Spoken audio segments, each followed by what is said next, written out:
Praise lord అండి అందరికీ. Bible reading in 6 months. Day 109, April 19. యెషయా గ్రంథము 13వ అధ్యాయం నుండి చదువుకుందాం. ఆమోజు కుమారుడునైన యెషయాకు బబులోను గూర్చి ప్రత్యక్షమైన దేవోక్తి. జనులు ప్రధానుల ద్వారములలో ప్రవేశించుటకు చెట్లు లేని కొండ మీద ధ్వజము నిలవపెట్టుడి. ఎలుగెత్తి వారిని పిలువుడి, సజ్ఞ చేయుడి. నాకు ప్రతిష్ఠితులైన వారికి నేను ఆజ్ఞ ఇచ్చి ఉన్నాను. నా కోపము తీర్చుకొనవలెనని నా పరాక్రమశాలులను పిలిపించి ఉన్నాను. నా ప్రభావం బట్టి హర్షించు వారిని పిలిపించి ఉన్నాను. బహుజనుల ఘోష వలె కొండలలోని జనసమూహము వలన కలుగు శబ్దము వినుడి. కూడుకొను రాజ్యముల జనములు చేయు అల్లరి శబ్దము వినుడి.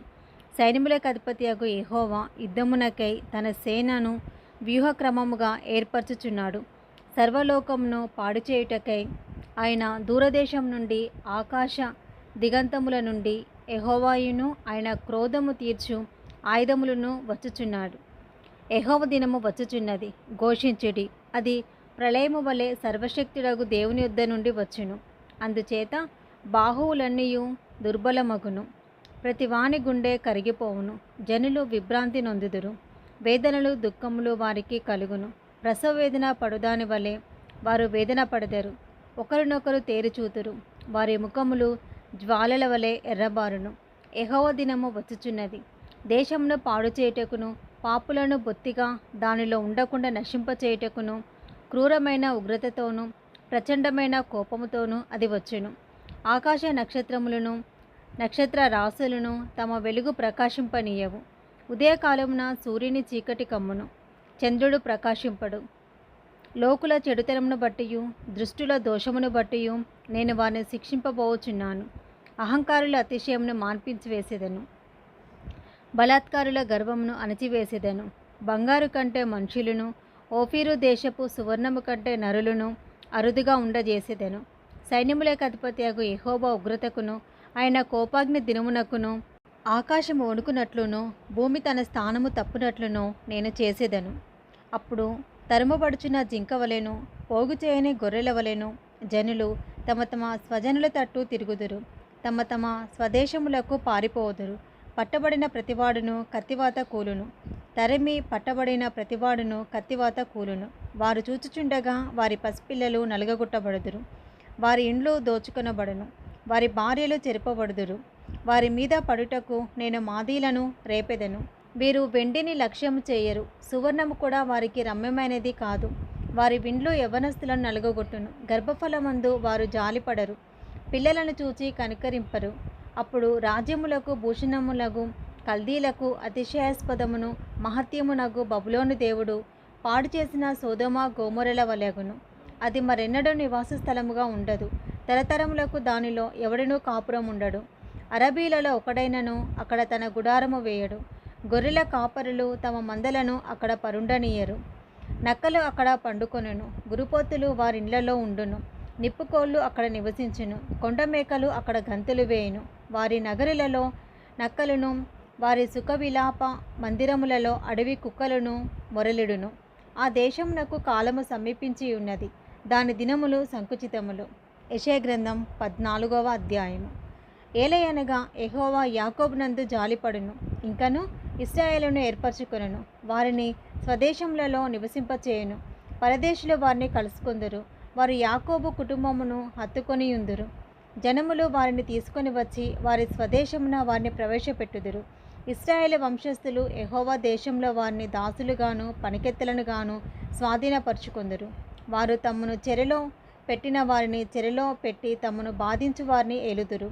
నీ బాధను, నీ ప్రయాసమును, నీ చేత చేయింపబడిన కఠిన దాస్యమును కొట్టివేసి యెహోవా నిన్ను విశ్రమింపచేయి దినమున నీవు బబులోను రాజును గూర్చి అపహాస్యపు గీతము ఎత్తి ఈలాగున పాడుదెవు. బాధించిన వారు ఎట్లు నశించిపోయిరి, రేగుచుండిన పట్టణము ఎట్లు నాశనమాయను. దుష్టుల దుడ్డుకరను, మానని హత్య చేత జనములను క్రూరముగా కొట్టిన ఏలికల రాజదండమును యెహోవా విరగగొట్టి ఉన్నాడు. వారు ఆగ్రహపడి మానని బలత్కారము చేత జనములను లోబర్చుకొరిరి. భూలోకమంతయు నిమ్మలించి విశ్రమించుచున్నది, జనములు పాడసాగుదురు. నీవు పండుకొనినప్పటి నుండి నరుకువాడు ఎవడునూ మా మీదికి రాలేదని నిన్ను గూర్చి తమల వృక్షములు, లేబానోను దేవదారు వృక్షములు హర్షించును. నీవు ప్రవేశించుచుండగానే నిన్ను ఎదుర్కొనుటకై క్రింద పాతాళము నీ విషయమై కలవరపడుచున్నది. అది నిన్ను చూచి ప్రేతలను రేపుచున్నది. భూమిలో పుట్టిన సమస్త శూరులను, జనముల రాజులనందరినీ వారి వారి సింహాసనముల నుండి లేపుచున్నది. వారందరూ నిన్ను చూచి, నీవును మా వలె బలహీనుడవైతివా, నీవును మా బోటి వాడవైతివా అందురు. నీ మహత్యమును, నీ స్వరమండలముల స్వరమును పాతాళమున పడవేయబడెను. నీ క్రింద పురుగులు వ్యాపించెను, కీటకములు నిన్ను కప్పును. తేజో నక్షత్రమా, వేకువ చుక్క, నీవెట్లు ఆకాశం నుండి పడితివి? జనములను పడగొట్టిన నీవు నేలమట్టు వరకు ఎట్లు నరకబడితివి? నేను ఆకాశమునకు ఎక్కిపోయేదను, దేవుని నక్షత్రములకు పైగా నా సింహాసనమును హెచ్చించుదును. ఉత్తర దిక్కుననున్న సభాపర్వతము మీద కూర్చుందును, మేఘమండలము మీదికి ఎక్కుదును, మహోన్నతినితో నన్ను సమానిగా చేసుకొందును అని నీవు మనసులో అనుకుంటివి కదా. నీవు పాతాళమునకు, నరకంలో ఒక మూలకు తోయబడితివే. నిన్ను చూచివారు నిన్ను నిదానించి చూచుచు ఇట్లు తలపోయుదురు, భూమిని కంపింపచేసి రాజ్యములను వణికించినవాడు ఇతడేనా? లోకమును అడవిగా చేసి దాని పట్టణములను పాడు చేసిన వాడు ఇతడేనా?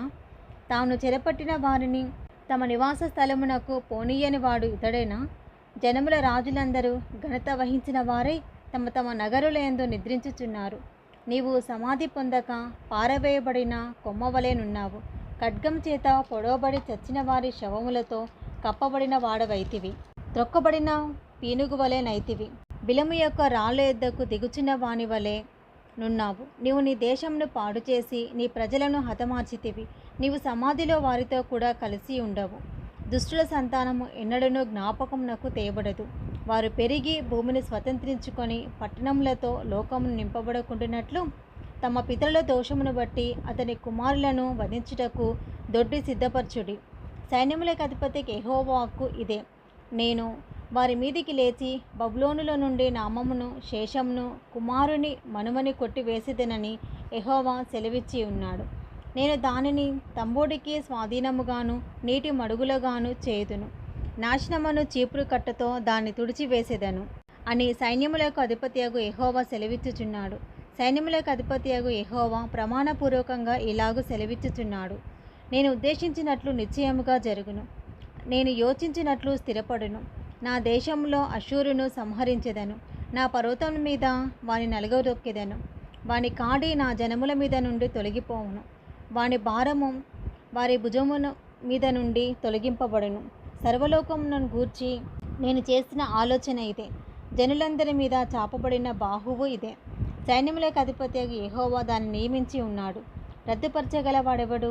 బాహువు చాచినవాడు ఆయనే. దాన్ని త్రిప్పగలవాడెవడు? రాజైన ఆహాజు మరణమైన సంవత్సరమున వచ్చిన దేవోక్తి. ఫిలిస్తియా, నేను కొట్టిన దండము తుత్తునీలిగా విరవబడినని అంతగా సంతోషింపకము. సర్ప బీజము నుండి మిడునాగు పుట్టును, దాని ఫలము ఎగురు సర్పము.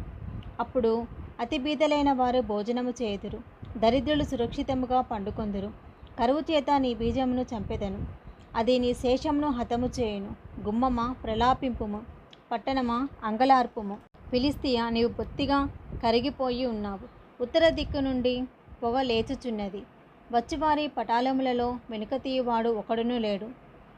జనముల దూతలకియ్యవలసిన ప్రత్యుత్తరమేది? యెహోవా సియోనును స్థాపించి ఉన్నాడు, ఆయన జనులలో శ్రమనొందిన వారు దాన్ని ఆశ్రయింతురు అని చెప్పవలెను. యెషయా గ్రంథం 15వ అధ్యాయము. మోయాబును గూర్చిన దేవోక్తి. ఒక రాత్రిలో అర్మోయాబు పాడై నశించును, ఒక రాత్రిలో కిర్మోయాబు పాడై నశించును. ఏడ్చుటకు మోయాబీయులు గుడికిని మెట్టు మీదనున్న దీబోనుకును వెళ్ళుచున్నారు. నెబో మీదను మేదేబా మీదను మోయాబీయులు ప్రలాపించుచున్నారు. వారందరి తల మీద బోడితనమున్నది, ప్రతి వాని గడ్డము గొరిగింపబడి ఉన్నది.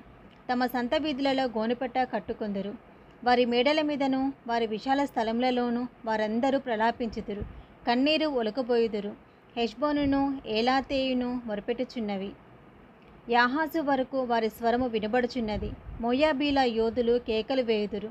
మోయాబు ప్రాణము అతనిలో వణుకుచున్నది. మోయాబు నిమిత్తము నా హృదయం అరచుచున్నది. దాని ప్రధానులు 3 ఏండ్ల తరపి దూడవలే సోయర్ వరకు పారిపోదురు. లూహితు ఎక్కుడు త్రోవను ఏడ్చుచు ఎక్కుదురు. నశించితేమని ఎలుగెత్తి కేకలు వేయుదురు.